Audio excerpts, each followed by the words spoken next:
Kagame au Sénégal. Ah.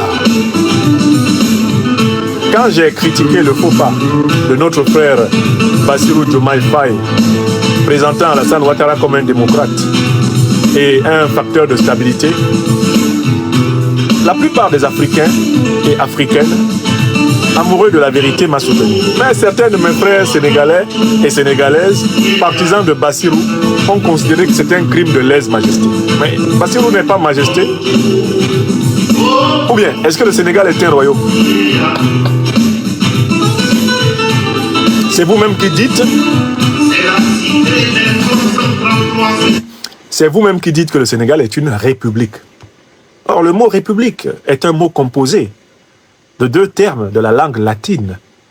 Il y a le terme res qui veut dire une chose, et puis il y a le terme publica qui veut dire public. Oui, la République est une chose publique. Or, votre serviteur fait partie du public, oui ou non? Donc, quand quelqu'un dit qu'il est président de la République, par définition, il accepte que le public le critique, puisqu'il gère la chose du public.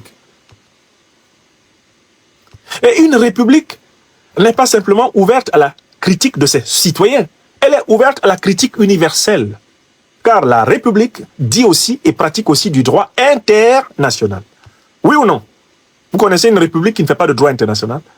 Donc les non-nationaux sont concernés par la politique républicaine. Car dans la politique républicaine, il y a bien sûr l'art de la gestion des relations internationales, à savoir la diplomatie. D'où, d'un point de vue intellectuel et théorique, il n'y a même pas de débat. J'ai le droit de dire ce que je veux de n'importe quelle république. Car rien de ce qui est humain ne m'est étranger. Écrivez ça. Tilanala. Donc je dis à mes jeunes frères et sœurs, les bassirouphiles, de ne pas avoir peur. Qui bene amat, bene castigat, qui aime bien, châtie bien. Nous ne laisserons pas le jeune président de la République du Sénégal, notre bien-aimé frère Bassirou Diomaye Faye, croire que nous ne le voyons pas. Nous ne le laisserons pas prendre un mauvais pli et croire que, eh bien, l'opinion africaine, et notamment panafricaniste de gauche à laquelle il prétend appartenir, lui que son propre père a présenté comme un nouveau Sankara, un nouveau Nkrumah, un nouveau Lumumba, qu'il ne croit pas qu'il va s'en sortir à si peu de frais. Il a des comptes à rendre au bloc panafricaniste de gauche tant qu'il prétend y appartenir. Le jour où Bassirou Diomaye Faye nous dit qu'il n'est plus panafricaniste, il n'y a pas de problème, on va donc le critiquer comme étant un anti-panafricaniste ou un non-panafricaniste. Mais à partir du moment où il dit qu'il est panafricaniste, il se donne une étiquette politique continentale et à ce moment-là, tous les penseurs du continent ont même la légitimité supplémentaire à le critiquer. Panafricaniste ne peut pas se dire d'un dirigeant qui ne fait que la politique nationale et qui ne peut être critiqué que par ses nationaux. Panafricaniste est un concept qui transcende les frontières héritées du colonialisme. Écrivez ça. Il faut que la science parle. Il faut que les Africains aiment la vérité. On ne peut pas être panafricaniste et ne pas être internationaliste. Et quand on dit qu'on est panafricaniste de gauche, on est internationaliste révolutionnaire. Écrivez ça aussi. Donc, mes frères et sœurs sénégalais, partisans de mon frère bien-aimé Bassirou Diomaye Faye, arrêtez d'humilier le panafricanisme. On ne peut pas revendiquer l'interdiction de critiquer le président sénégalais au nom du panafricanisme. Voilà. Ça s'appelle un soleil glacé. C'est un oxymoron. Un panafricaniste qui interdirait à d'autres Africains de critiquer ses dirigeants nationaux n'est plus panafricaniste. C'est un africaniste en panne. Ce n'est plus un panafricaniste, c'est un africaniste en panne. C'est pas la même chose. Et je vois qu'un certain nombre de partisans de mon frère Bassirou sont en train d'être des africanistes en panne. C'est-à-dire, en fait, ils sont en train de rejoindre l'idéologie néocolonialiste des africanistes parisiens, ceux qui connaissent le bien de chaque pays africain, surtout en les divisant bien, en les opposant les uns aux autres. Là, ça va très bien. Les africanistes parisiens, spécialistes de l'art de diviser pour mieux régner. Ah non, va t'occuper de ton vieux dictateur du Cameroun, il est là depuis 42 ans. Mais le premier dictateur du Cameroun, sa tombe est chez vous, au Sénégal. Au cimetière de Dakar Yoff. Allez bien, vous allez voir la tombe. Amadou Ahidjo, il est enterré au Sénégal. Prenez donc son corps, allez déposer ça au Cameroun. Depuis 1987 par là, ou 89, qu'il est mort. Il a été enterré où? Vous avez les preuves. Au Sénégal, on n'a pas jugé un ancien président tchadien. Je pose la question à mes jeunes frères, les bassirophiles radicaux. Ah, faut pas critiquer notre président Bassirou. L'autre jour même, quand je passais à la frontière entre la France et l'Angleterre, j'ai rencontré un de mes jeunes frères sénégalais qui m'aime beaucoup parce qu'il suit mes conférences sur les réseaux sociaux et est venu me dire que, grand prof, pardon, laissez un peu le jeune président Bassirou qu'il s'installe. Vous avez frappé fort. Je dis, petit,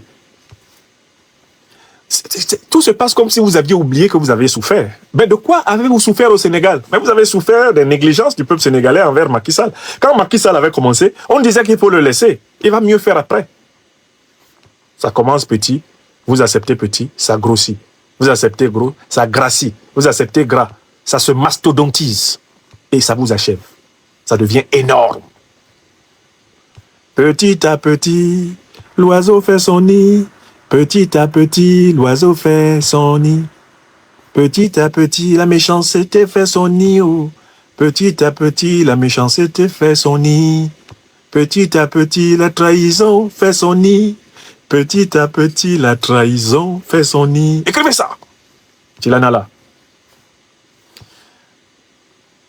Maintenant, l'actualité sénégalaise, c'est que le rapprochement entre le président Bassirou Diomaye Faye et le président rwandais Paul Kagame.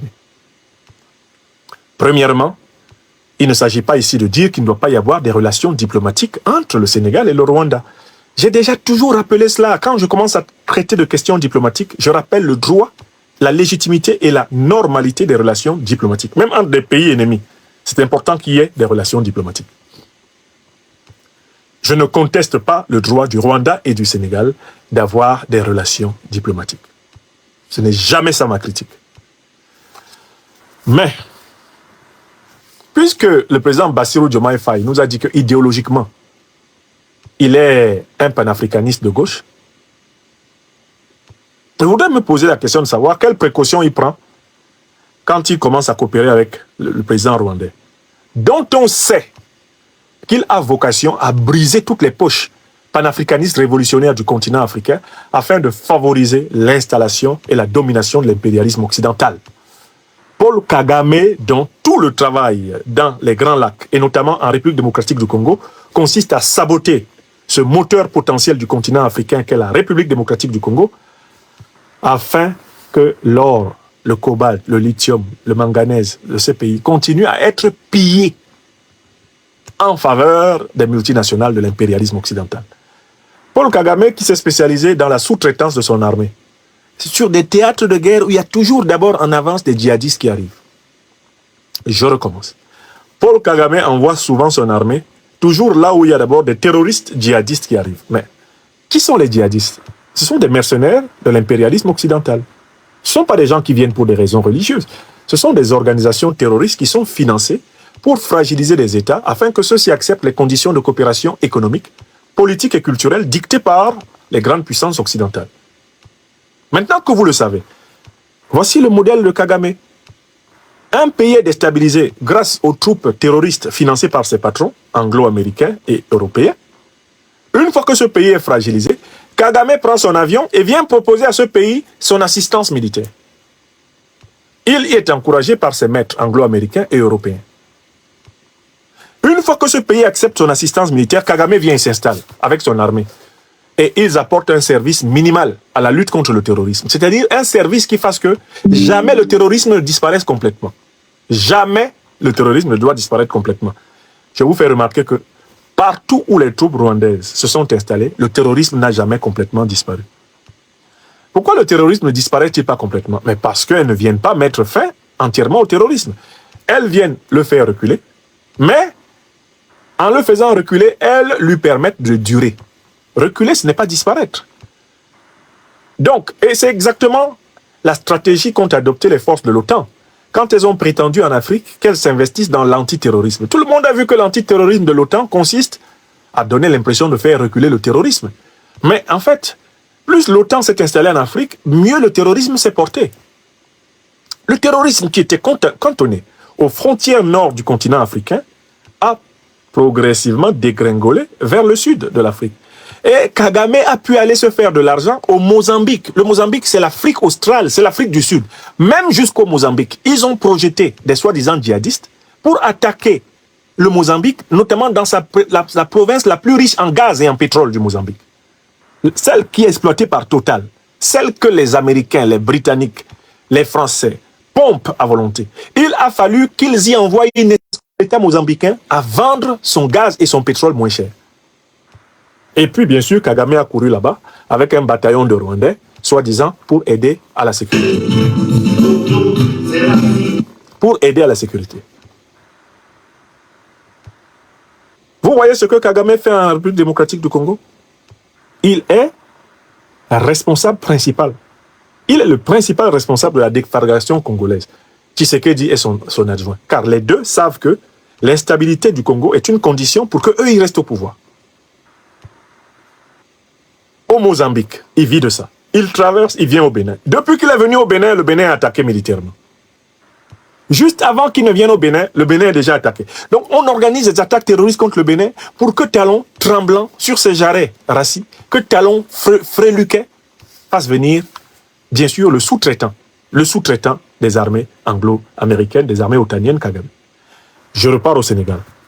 Lorsque Bassirou Diomaye Faye se lève et commence à faire ami-ami avec ce monsieur, est-ce qu'il se rend compte que la condition pour que Kagame prospère avec un pays, c'est souvent que ce pays entre dans la boucle de la déstabilisation?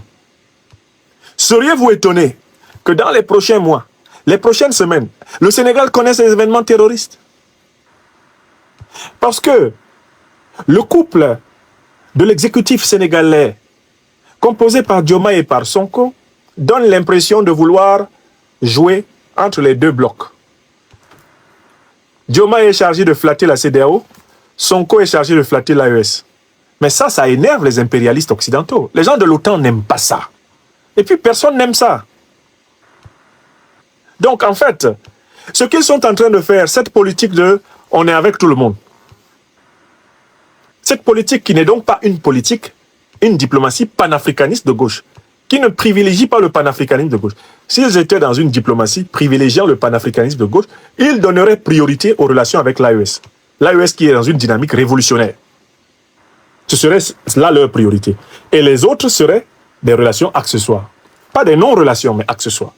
Mais ils donnent l'impression de vouloir faire de l'équilibre entre les deux. Or, quand vous voulez faire ça, les Occidentaux vous envoient les terroristes. Sénégalaises, Sénégalais, écrivez ce que je viens de vous dire. Quand vous voulez faire ça, les hommes politiques, l'oligarchie occidentale n'aime pas les hésitants. Dès qu'elle sent que vous voulez jouer au malin, c'est-à-dire à celui qui est en bon terme avec l'AES et avec la CEDEAO, il vous envoie des terroristes. Vous voulez des exemples? Bon, je vous donne l'exemple du Togo. Le Togo est entré très rapidement dans une diplomatie où il cherchait à faire de l'équilibrisme entre la CEDEAO et l'AES, n'est-ce pas? Le Togo a même lancé l'initiative de l'APA, Alliance Politique Africaine. En fait, l'APA, qu'est-ce que c'est? C'était une tentative, si vous regardez bien l'APA, de synthèse entre la CEDEAO et l'AES. C'est ce que le Togo a essayé. Mais qu'est-ce que le Togo a récolté?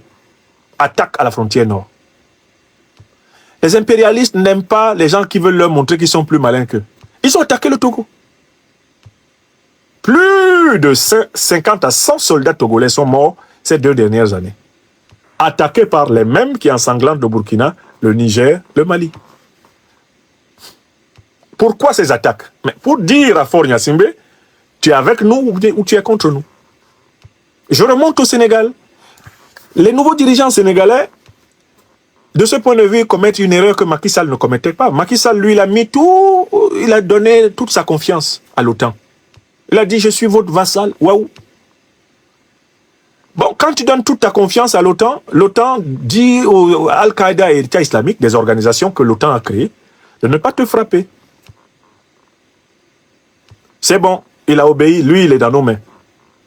Mais quand tu donnes l'impression que tu veux aller à gauche et à droite en même temps, l'OTAN dit entrez un peu là-bas. Donc, Nous sommes aujourd'hui déjà le 14 mai 2024. Je dis aux nouvelles autorités sénégalaises, la diplomatie floue, c'est elle qui permet l'entrée du loup. Les Occidentaux, au sens de l'élite politique occidentale, je veux dire, n'accepteront jamais que vous donniez même l'impression de les mettre à équidistance, comme vous essayez de faire maintenant, entre la CEDEAO et l'AES. Dès lors qu'ils vont voir que vous voulez jouer à la politique du malin avec eux, ils vont infiltrer les mêmes troupes qui ensanglantent le Mali, le Burkina et le Niger, ils vont les infiltrer au Sénégal. D'ailleurs, pourquoi le Sénégal n'est pas attaqué depuis? C'est parce que le Sénégal a donné carte blanche à l'OTAN, qui est la grande puissance militaire de son territoire. Le Sénégal est sous occupation militaire franco-américaine. Alors, une fois que tu leur donnes ces garanties-là, bon, ils disent à leurs brebis de ne pas te secouer. Voilà la vérité que je voulais dire ce soir. Quand vous voyez Kagame, c'est que le loup est dans la bergerie. Quand vous voyez quelqu'un qui commence à faire ami-ami avec Kagame, c'est que il risque d'introduire le loup dans la bergerie. Surtout quand vous laissez les soldats de Kagame entrer dans votre sol. C'est que vous n'aimez pas la paix. Quand vous laissez entrer les soldats de Kagame en Afrique dans votre sol, c'est que vous avez accepté d'héberger la phrase des néocolonialistes qu'on a retrouvée dans le campement de l'Union européenne à Niamey. La paix, on peut l'éviter. Installer les troupes de Kagame dans un pays africain, c'est éviter la paix. C'est ce que je voulais dire. Donc, à ceux qui ne supportent pas qu'on critique les pas du président Bassirou Diomaye Faye, je dis de tenir bon. Il est président pour 5 ans. Et d'Egam, on critique. C'est ça la vie. Vous êtes sur Afrique Diverse TV. Et vous avez raison. Chers téléspectateurs, vous avez été les témoins privilégiés de cette analyse politique profonde et inspirante avec le docteur Franklin Niamsi. Maintenant, c'est à vous. Réagissez en commentaire, partagez vos réflexions et vos idées. Si cette vidéo vous a éclairé, n'hésitez pas à l'aimer et à la partager avec vos amis. Ensemble, nous construisons l'Afrique de demain. Restez connectés sur Afrique Diverse TV pour encore plus d'informations et de débats passionnants. À très bientôt.